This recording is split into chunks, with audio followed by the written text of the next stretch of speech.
Oh, ang tagal mo namang dumating. Eh, kasi natutulog na yung tao eh, tapos tumawag pa kayo. Pumunta ka naman.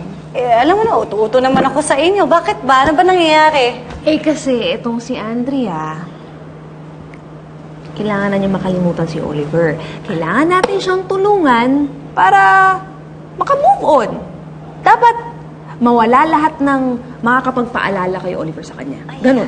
Maganda yan. Yan. Game ako dyan. Okay, tara, let's go. Halika. Ito ba yung tama? Ah, yan. Sige. Oo, Burn! sunugin na natin yung mga yan. Go. Andrea, halika na. Nagising tuloy ako bigla. Okay, let's Oh. go! Parang hindi ko yata kaya. Ay. Anong hindi mo kaya?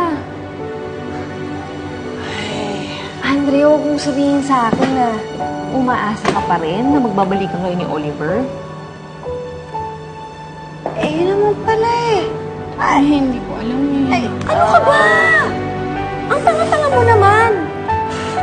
Alam mo, pagkatapos ng ginawa ni Oliver sa'yo, dapat doon sa taong yun, sinusumpa. Meron akong kilalang mangkukulam eh. Paulam natin tong pangit na to. Yan. Yan dapat. Iyan ka na naman, Alex eh. Wag na. Andrea, kaya nga para makapag-move on ka, sunugin na natin lahat na magpapaalala sa'yo dito sa, yan o, sa ex mong pangit.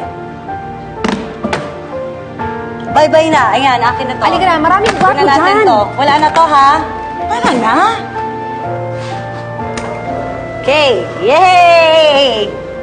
Woohoo! Okay, ano bang unahin natin dito? Yung mga picture, may stuffed toy ba dito? Tapo na yan. Sunugin nyo na lahat yan. Kaya mo yan, girl. Yan. Nakaka-proud naman tong moment na to. Ang saya, di ba? Bakit puro ilagay mo yung mukha Ito niya dyan. yung mukha niya. Ayan. Ito. Wala na to, ha? Out na yan. Ay, lalo na to.